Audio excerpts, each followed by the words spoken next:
Hi everyone, I'm Rafa and welcome back to my channel. Are you thinking of starting a business? If so, you might be looking for a co-founder. I started my business with two other co-founders. One left a year and a half in and the other left 3 years in, leaving me as the sole founder of the business. And both times there was a lot of stress, pain and anxiety involved.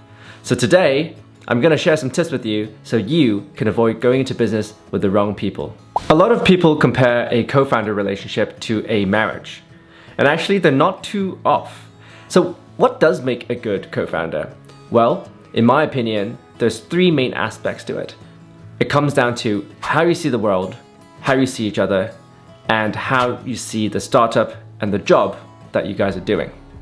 So this respectively comes down to your values, the trust between you two, and your work ethic.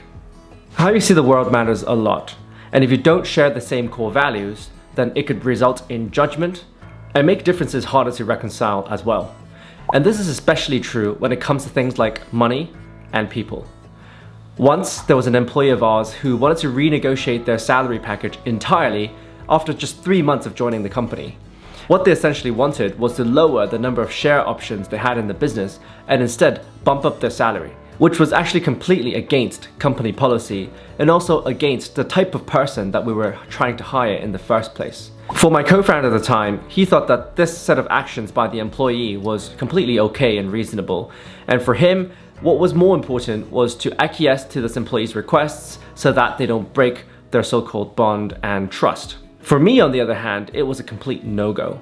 I felt that if the employee isn't able to accept the package that we offered them, and after just 3 months of joining the company wanted to completely renegotiate their package, that was a red flag and a very bad sign. You see, the reason why my co-founder got so fed up and almost offended by what I said wasn't just around employee policy, company policy, or hiring process. It came down to how we saw and treated people.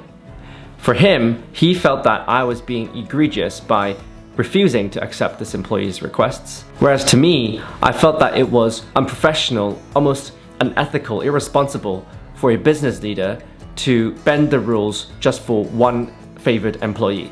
Another time, this was back in the early days of my startup, I had put learning expenses against the company. One of the ways to optimize as an early startup is to try and lower your personal costs and therefore lower your salary. And I did so by putting on a subscription for Financial Times onto the company. My co-founder, on the other hand, took a huge offense with that and he completely blew up.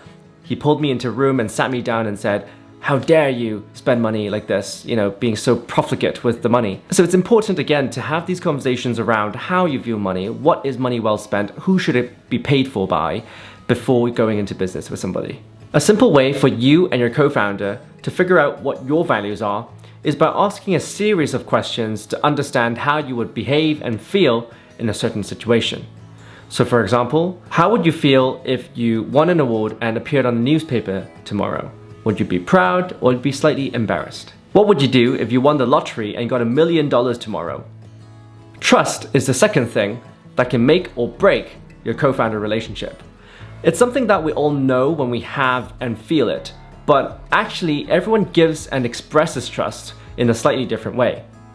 Now, many people think that trust is best seen when the times are good, when you're having a good time out drinking or partying in Soho. But actually, the true and best test of trust is when the times are tough, the going is a grind, and you guys disagree and you argue. If there aren't sufficient guardrails in place or a process for you to de-escalate an argument, then that could really end up harming the co-founder relationship and ultimately the startup. So how do you build and maintain trust? Well, the list is endless, but there are a few easy best practices that you can start doing today. The first one is to understand each other's attachment styles. Everyone, because of their childhood, their upbringing, their parents, all have a different understanding of what a relationship ought to look like. So it's good to invest time to understand your co-founder's attachment style to understand how they feel trust should manifest itself. The second is to set clear roles and responsibilities. Often, mistrust happens when you guys fight over the same things or think that you are in charge when the other person is actually in charge.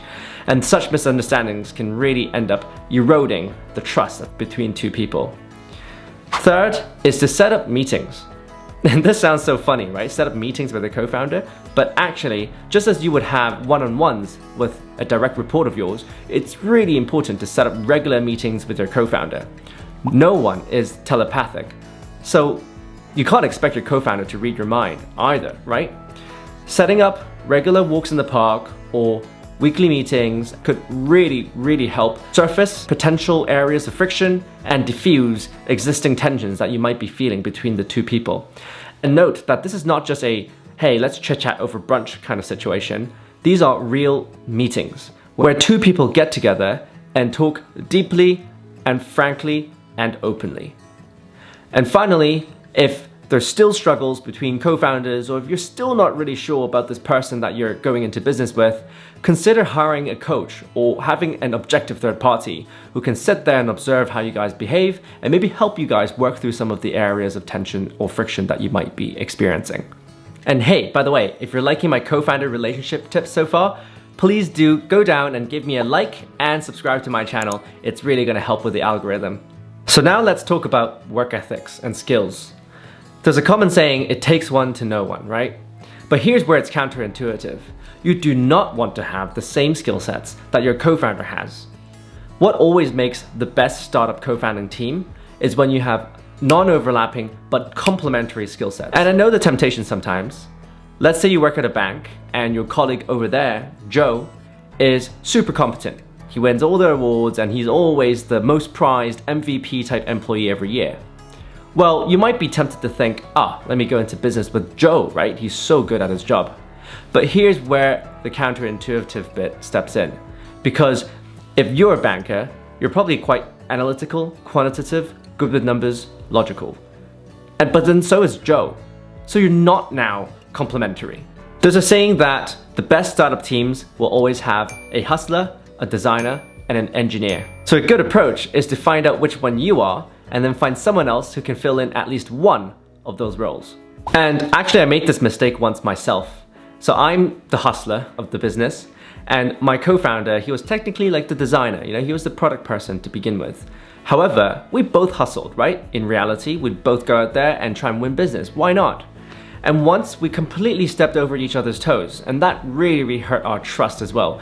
We were approaching the same organization, and it got to the point where my co-founder would cut me out from the email chain and try and completely remove me from the conversation, so I had no visibility over what's going on. This kind of thing should never ever happen in a good co-founding team.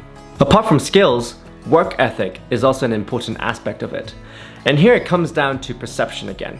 For some people, working from 10 to 6 might be working smart. But for other people, that might be perceived as lazy because you're not working into the early hours of dawn. So understanding what kind of work ethic and what the expectations of each side is really important when starting out a co-founder relationship. Some of the things to think about and to get right from the start is to define your working hours. Some people are early morning larks, some people are late night owls. So which one are you, and does that kind of working time work for both of you?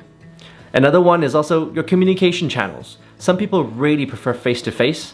So if you use something like Slack and you're more used to messaging people, then this might feel weird to you. It'll be like, okay, why do you have to ring you up to talk about this really small thing? Can't we just take it online? So defining all these things will really help remove the friction between you and your co-founder and lead to a more successful relationship in the long term. I haven't even begun to share my own experiences of dealing with co-founder fallouts, and believe me, they are rough. But the purpose of this video wasn't to do that. I just wanted to sort of put this out there and see what you guys think. Is this a topic that you're interested in? Would you like to hear more? Leave them in the comments below and maybe we can chat about that in the future.